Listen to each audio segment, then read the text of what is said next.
بسم الله السلام عليكم ورحمة الله وبركاته. أصحابتي كحرام جنالكي ومريويل وسود وهذا وفرح سنة هاي إن داونا إنسان وكم هتسنتين لرجلنتين إيه داو شدينا شرف إيه كرامة عليهن ما أنت يدو حالة عدك كجران قبل كيني شاء الله هوسه إلهي ونحريست أنتي لما تو أنت داو عن إلهي هأبوغ دايو dadka walaalaha Soomaaliyeed oo isdagaalayna ilaahay qalbigooda biyaha ku shubo qabow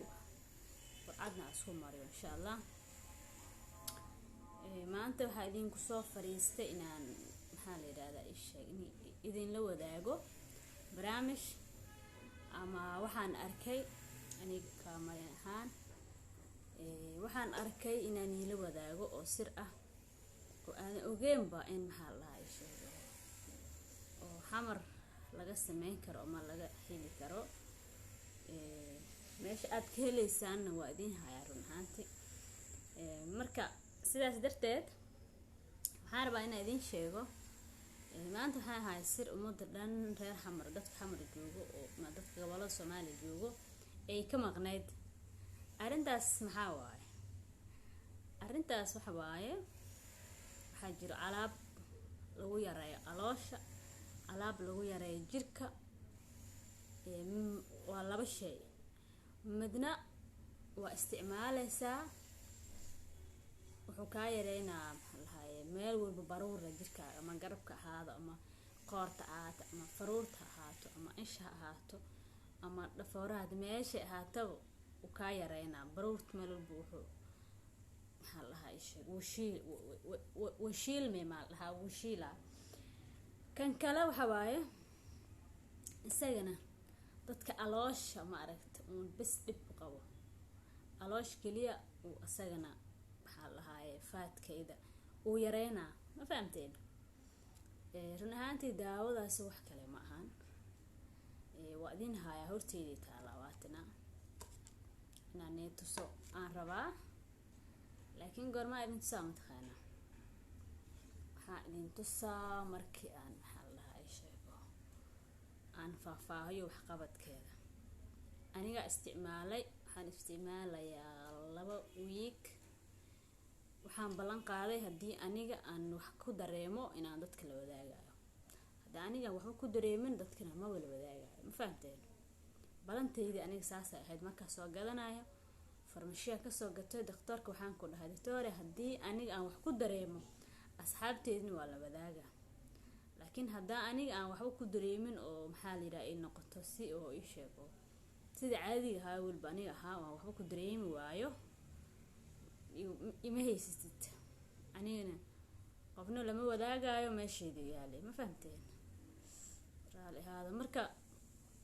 sidaas darteed waxaan rabaa inaan idin la wadaago dadka jiimay sameynayaan waqti ay gelinayaan waxay sameynayaan aniga waxaan kaliya aan sameeyayba oo isheego aniga jirkeygu wuu cayilay marka cayil kadib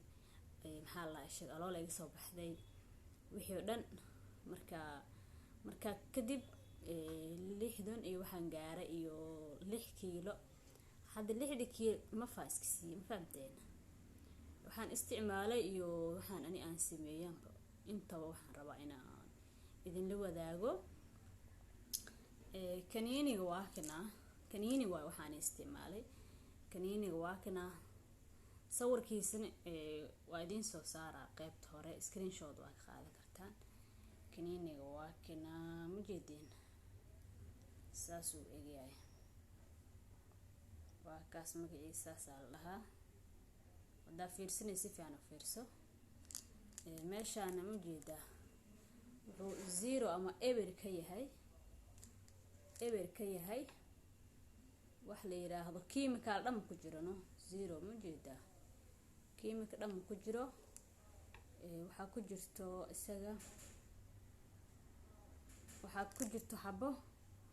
60 xabo ku jirto waa ujeedana amaleyna hadii uu qiic ku jiro meesha idin soo saara 60 xabo ku jirto 60 xabo ku jiro maalintii hal xabo isticmaalaysa hal xabo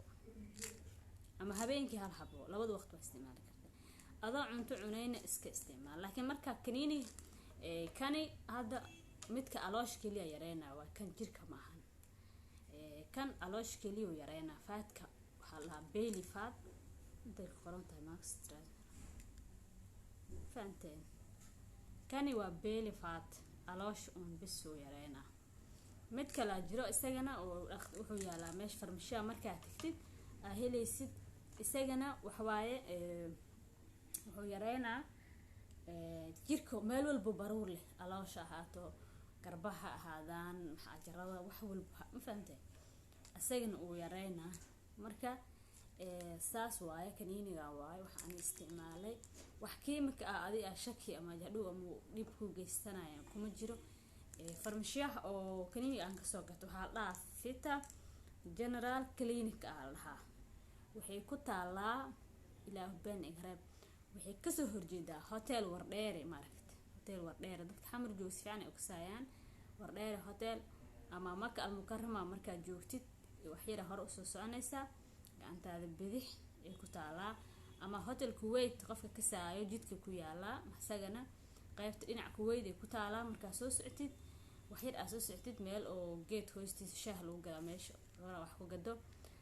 adiga meeshaas waaye waxa la Vita General Clinic waxa saar dhaha ma fahamteen marka waa kaas Vita General Clinic ugu tag kaniiniga oo sirta haay aan idin wadaagay oo screenshot ka sii qaata run ahaantii kaniiniga aad u fiican yahay wax qabad badan uu leeyahay wuxuu qabtay waxaan cidna qaban karin medical dadka Soomaalida intii oo jiro maxaa la hayshay cudurkan oo guriyaha la jooga ka faa'iideysta ina maalin walba hadii aad wax yar aad guriga adoo jooga wadnaha ku leeysid oo maxana sida ina gym aad qarash ku bixisid muhiim ah ina waraf qaatid geedka oo saan la dhihi jiray aad hogo sameeysid in maxaa la hayaa adig push up sameeysid guriga ku dhex sameeysid in aad gacmaha iyo lugahaaga saan aad dhahdid maxaa la hayaa sheeg waxaan hadda saan aad sameeyna xataa wax leeyahay ma fahamtay access leeyahay in access sameeysidna jirkaaga uu fiican yahay caafimaadkaaga uu fiican wax walba uu fiican yahay marka sidaas darteed dadka Soomaaliyeed wiilish Soomaaliyeed oo aloosh dideysteen wiilish kaligood maahan gabdhahana aloosh dideysteen oo aan labiskooda u qurux badnayn oo aan dhexda xiran karin yaa gabdhii Soomaaliyeed oo dhaxda madagta dhigi jiray dhaxda madag goormay u dambeysay hadda ma ahayd dhaxda madag mar hore u dambeysay dadka Soomaaliyeed maxaa rabaa inaan idin sheego marka kaniinigan saas waaye kaniini ka sukoowna adiga oo maxaa la hayaa sheeg oo isticmaal maxaa la hayaa adiga oo sheeg oo isticmaalin kaniiniga xitaa waa sameeysan kartaa jirkaaga ma fahamtay alooshaada ama jirka sameeyska mid kale habeenii maalin inta briisi baasto cunay maxaa ka lacag yar oo ka raqiisay ina soorta cuntid masgada maxaa la qamadiga ambuulada waxaas dhan subaxii inta canjeero cun leedahay mashaari qamadi kaliya inta karsado caano yar ama geel ama wax yar oo aan wax lahayn faad ama difan lahayn ku cuntid wax weyn ma ahan ma fahamtay waa cunto fiican maxaa la hayaa sheeg oo quraac fiican waa haysataa qarash badan ma ka bixin jirkaaga caafimaadkaaga waxaadna maxaa lagu fiican tahay Sooma marka umada Soomaaliyeed waxaan rabaa inaan idin sheego cuntada wadankeena taalo wax dhaamo ma lahan ma fahamtay ina cuno masagada iyo galayda iyo soorta iyo ambuulada aan cuno oo sidii anaga aan maxaa la isha markii nala soo korinay isbuucina la siin jiray wixii kala bariiski baastada laakiin mar walba aan cuni jirnay ina soor cuno ina ambuulo karsano ya ambuulada dhowr nooc kariye kartaa dar misra cunaysa dar faleera una waxa ta cuni kartaa marka sidaas darteed wadankeena dheefa taalo ma fahamteen dheefa wadankeena taalo isbaandheesa cuni kartaa yaan sibirsaana taalo qanjaar beeraheena ka baxdaa bataatiga ya waxaas dhan hadaa karsid aan cunto laakiin dhibka jira wuxuu yahay cunto ma laba moos dadka day cunaan way qadinay ku leeyahay Soomaaliland ma iimaanka ma ka baxa aloosh ma ka weynaadeen ma aqaan waxyaabana laba xamuus haday cunaan ma u maleeyo hadda 10 xamuus inuu inta ma maleeyo bariis baasta haday cunaan meerka joosta ma noqonaya marka waxaan rabaa meerka joosta in laga dhigo daawadan farmashiya waxa kugu soo dhaweynaa Dr. Axmed Cadde doctorka oo kugu soo dhaweynayo ma fahamtay oo meesha joogo si fiican uu ku faahfaahinaa uu ku fahamsiinaa wixii adiga u baahan tahay talooyin uu ku siinaa oo jirka ama caloosha asaga dhimi kartid channelkayga subscribe saar waa ku mahadsan tahay daawashadaada sharaf iyo karaama leedahay kusoo dhawaada mar walbana idinka daada ahaan lahayn anagana waxaan lahaay dad ma ahaan lahayn sharaf leedin iyo karaamo asxaabteedii dhiirigelintiin waa ku mahadsantihiin wixii dhaliil ahna hoos nooga reeb waana mahadsan tahay insha Allah ima talooyin aad noo hayso waana ku mahadsan tahay daawashadaada